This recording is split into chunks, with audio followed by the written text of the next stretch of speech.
This video is dedicated to Luke G. If you guys watch his shorts, he made a short about a month ago. It says one of my subscribers sent me a care package. Well, that was me.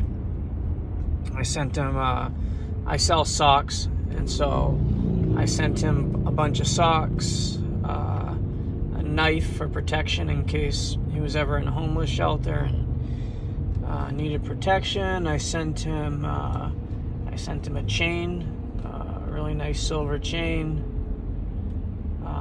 some bunch of packs of baseball cards so we can just open up some packs. What else? A whole box full of stuff. But yeah, and so the reason why I sent him the package was because I had seen that he hadn't posted in a while, and I knew, because he hadn't posted, so I knew he was struggling. And so I thought by sending him a care package, it would, one, let him know that somebody's thinking about him, two, maybe encourage him to start making more videos, because I wanted to see him make more videos.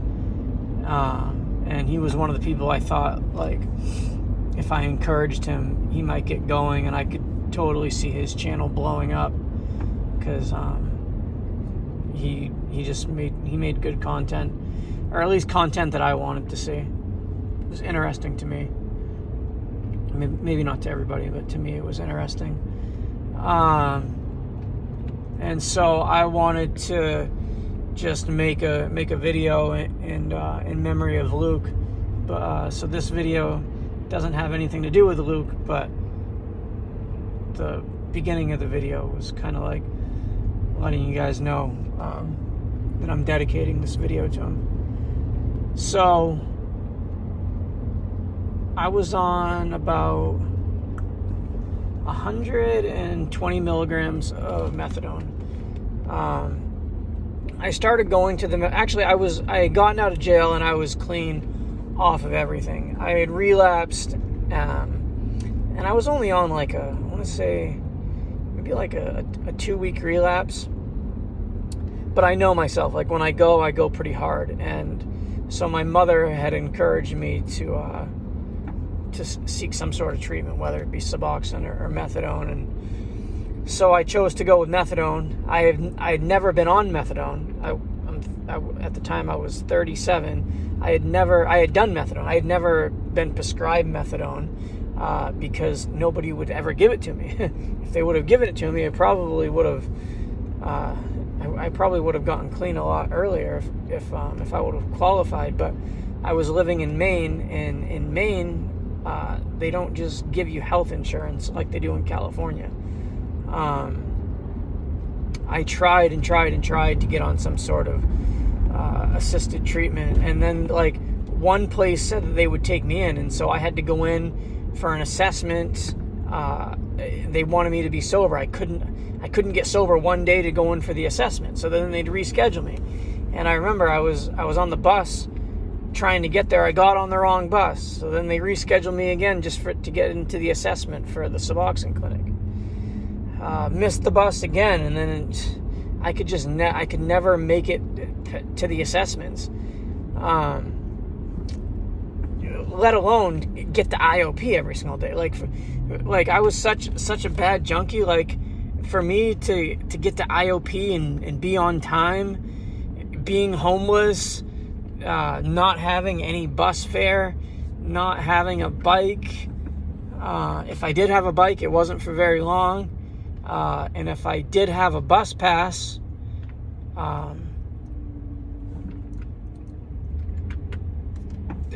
I wouldn't even have a phone to know what time it was to get on the bus. I was just a mess. But anyways, let me get back to where I was at.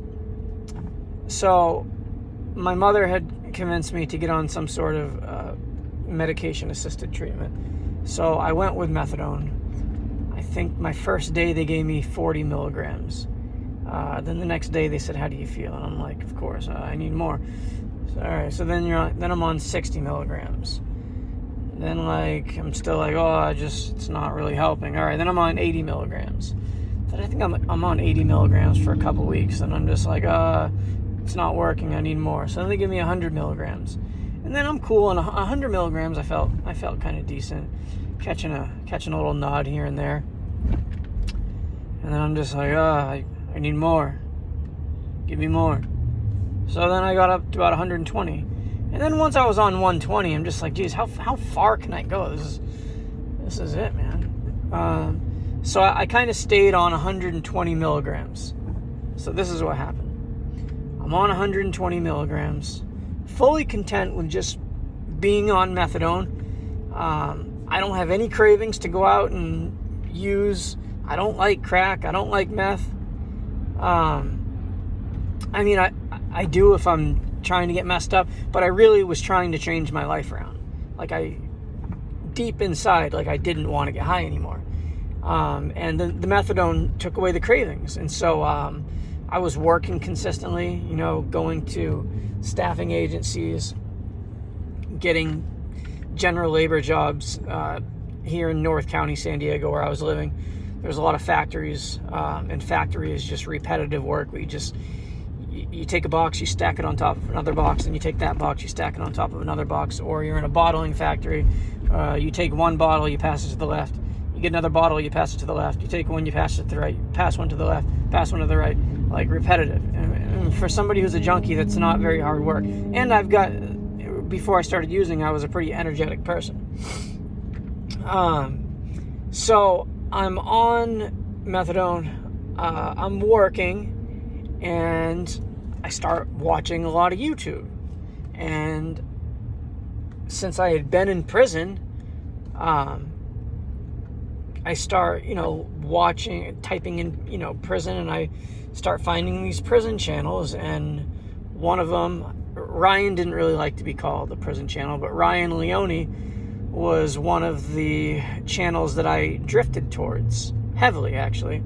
I would binge watch all of his episodes. So I started watching a lot of Ryan Leone. And Ryan's, if you guys are familiar with Ryan, he has the whole series where he has to kick methadone in federal prison. So here I am going to the methadone clinic every single day, new to it. So I have warrants in another state. Nothing big, like just petty warrants, right? But still, it's over my head, and if my probation officer wanted to be a jerk, and if the cards align properly, like, they could extradite me and put me back in prison. And I know that I'm on methadone, and they're not going to give me my methadone if I was to get picked up again. So it's kind of scaring me. And watching Ryan's videos, him talking about how bad and how kicking methadone is the closest thing to, like, being in hell, how it was so miserable. He said he kicked for like 8 months. And I remember kicking fentanyl when I was in. I kicked for 8 months. I went 4 months before I got any energy back. And then after 4 months, it was still, it took me 8 months to kick.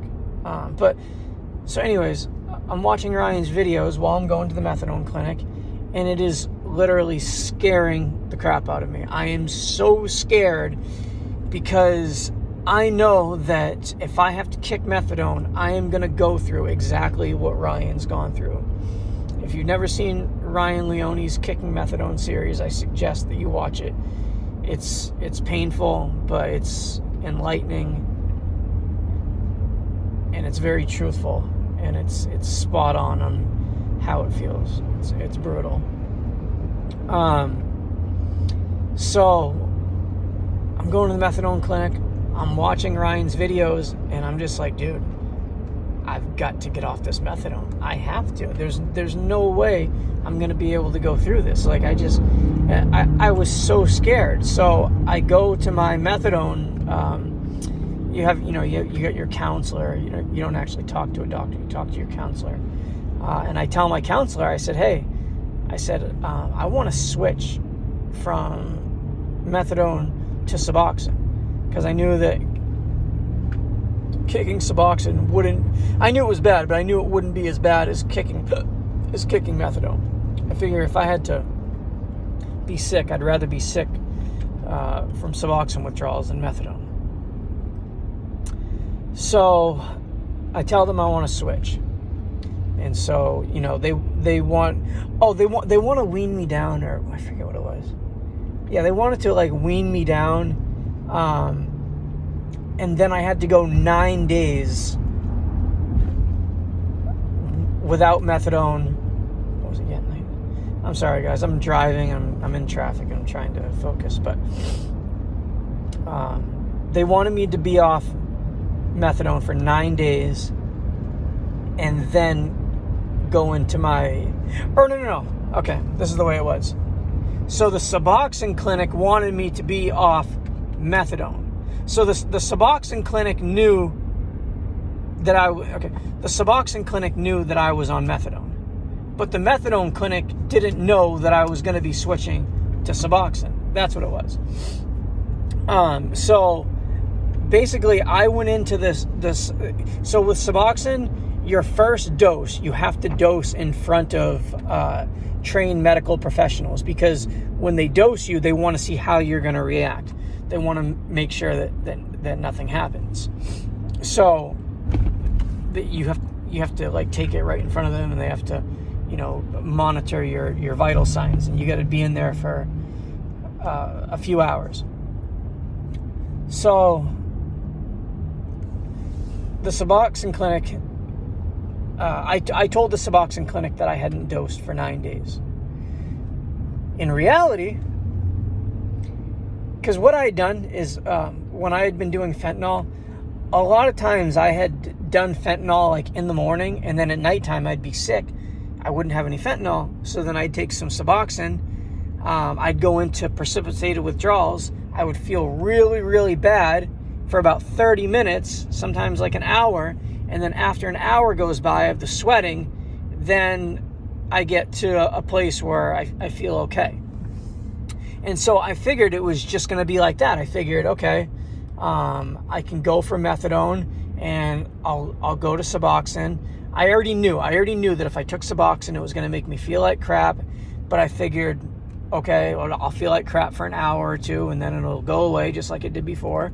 Because I did that a lot, like probably in the thousands of times, like, because I was always running out of fentanyl, but I could always seem to find a little piece of Suboxone, and I always had one like in my wallet, stored away just in case of an emergency. All the time. And so I was used to that roller coaster ride of feeling really, really bad by the naloxone and the buprenorphine. I was used to it. And I knew that it was bad, but I knew I could always handle it, because I knew that it would just be really intense and then it would just go away. That wasn't the case with this, let me tell you. So I had been on methadone, I want to say for like I'd been on it for about 5 months. So during that 5 months, like, it goes into your body and it just gets everywhere. It gets in your tissues, gets in your bones, gets in your teeth, it's just, you're basically like 90% water, 10% methadone. Like, that's your body. When I was switching and transitioning, like, I wasn't thinking about all this. Like, I just thought it was going to be really easy. So I'll just get to the point. So I go to the Suboxone doctor, and they give me an 8 milligram pill, and I got to take it right in front of them. Let me tell you how bad it was. So I take the pill, and I have to put it underneath my tongue. As I'm putting it in my mouth, right? Before I had even dropped it, it's like this. Right when I put it in my mouth, and I'm not kidding here, instantly, like not even 5 seconds, I'm saying instantly, when that thing went in my mouth, reported ahead on I-5 North. When that thing hit my mouth, I immediately started pouring sweat, and I tried to spit it out, and the nurse or the medical professional who was there like, takes my hand away, and she goes, no, you got to keep it there. And I'm like, and I didn't tell them that I just dosed methadone, like, in the morning. Yeah, I went to the clinic at 5 in the morning, and then I'm dosing at the suboxone clinic at noontime, right? A couple hours later. Not smart, but that's the way I do things. Like, I just don't care. So I put it in my mouth. Immediately I start pouring sweat. And I'm telling her, I'm like, yeah, I'm cool. I said, I don't think the methadone was completely out of my system. I said, I'm all right. And my mom is there. My mom had driven me. I didn't have a car at the time. And my mom has a van, a big transit van. And so instead of sitting in the front, I go to the back, and I said, Mom, I got to lay down. So I'm laying down in the back, and my mom's driving home. Keep in mind, I don't have any money. I don't have a car. I barely got any clothes. I had just gotten out of prison, like, 6 months before that. My self-confidence is pretty low. So this is a very low moment for me.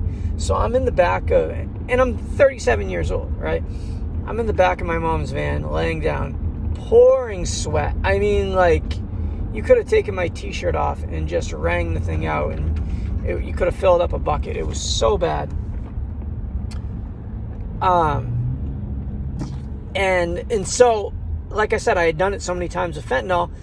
I'm thinking, okay, an hour, this is going to go away. I'm going to be good. An hour goes by. It's not going away. 2 hours. It's not going away. After 6 hours, it was not going away. And I can describe to you the exact feeling, what it feels like, okay? So imagine you get an IV and you put the IV inside your arm, right? And you got the IV on your left arm and you got the IV on your right arm. And inside of the IV bag that's hanging, right, is a bag full of ice water. Nice big fat ice cubes with water that's been sitting there for an hour just chilling, right? Freezing cold water, right? It feels like that's what it felt like. It was just going into my arms and just icing me. Okay? So that was the cold part. And then it felt like I was at Six Flags on Superman the Ride, you know, where it goes in a loop. Okay? I feel like I'm going in loops on a roller coaster ride, getting the spinnies with all of that ice water in my veins. And then I feel like somebody is taking another bucket of ice water and dumping it on top of my head while I'm trying to take a blanket and keep myself warm. That's what it felt like. And this went on for, I remember at nighttime, it was still going on. I remember I fell asleep. I did end up falling asleep. At nighttime, it did, I want to say around midnight, it, like, from 1 to a 10 on how bad it was at a 10. But then I remember, like, towards the night, I remember it had, like, gone down to about an 8. Still unbearable, but, like, just slightly had gone down. I'm like, you know, so at least I knew that it was going down. So I remember I fell asleep. I don't know how long I slept for, probably just a couple hours. But I remember waking up from the nap, still not feeling good, but feeling like somewhat better, like good enough to where I can stand up and go and get a glass of milk from the fridge, you know, like still bad, but just like at least I can walk at this point. And so at this point I knew that it was coming to an end, right? Which it wasn't. I'll tell you what happened. So the next day it completely wears off. Most, you know, I'm still feeling a little bad, but you know, like the worst of it is over, right? So then the second day they make you dose again the second day in front of a medical professional. You have to do it, I don't know how many days, was it 2 or 3? I'm not sure, but I know I had to do it the next day. So the next day, I go in, and I take the 8 milligram suboxone pill. Boom. Again. Here we go again, right? This time though, it only lasted for about an hour. It wasn't like the day before was like way worse. This time, or no, it was longer than an hour. I think it was, I want to say closer to 3 hours, but it wasn't nearly as bad. And so, but I felt good. I felt like, all right, we did this. Like we transitioned from methadone to suboxone, and the hardest part is over. I'm off methadone. And this whole time that I'm on suboxone, I remember telling my mom, like, Mom, because the methadone clinic, they didn't know that I was transitioning. I was still a patient at the methadone clinic, so I was still allowed to go and dose. And so I remember like telling my mom, like, Mom, I feel like I need to go back to the methadone clinic. Like, even though I had taken the suboxone, I could have still went to the clinic, and I was really thinking about going, but I knew, I'm like, all right, if I go back to the methadone clinic and dose, like, let's just say I dose 1 time or dose 2 times, right? I got to do this all over again. And I'm like, all right, I can't do that. I can't do it. And I was fighting, man. I really wanted to go back to the clinic because I knew if I went to the methadone clinic, I'd feel decent. Because even though the worst of it was over, I still had a runny nose. I felt sick. I felt really dope sick.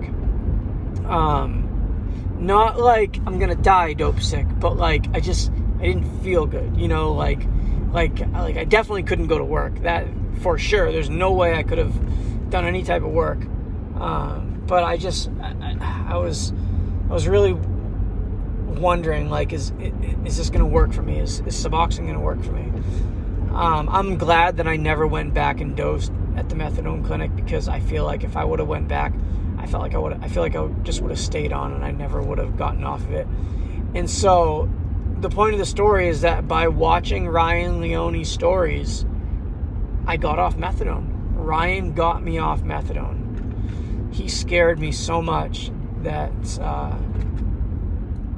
got off methadone, man. Yeah. And that was, how long ago was that? I want to say that was 2 years ago, and I'm still on suboxone now. I transitioned to the Sublocade shot, where it's you just get an injection of suboxone once a month, and that, people, if anybody's watching this, that works. The Sublocade shot works. You don't have any cravings. Like, you don't feel like you need to go take another pill. Like it really works. That can be another video, but yeah, I hope you guys like this video. If you want me to do a follow-up, or if you have any questions, like things that I missed, let me know and I'll answer them. But this video was dedicated to Luke G and Ryan Leone.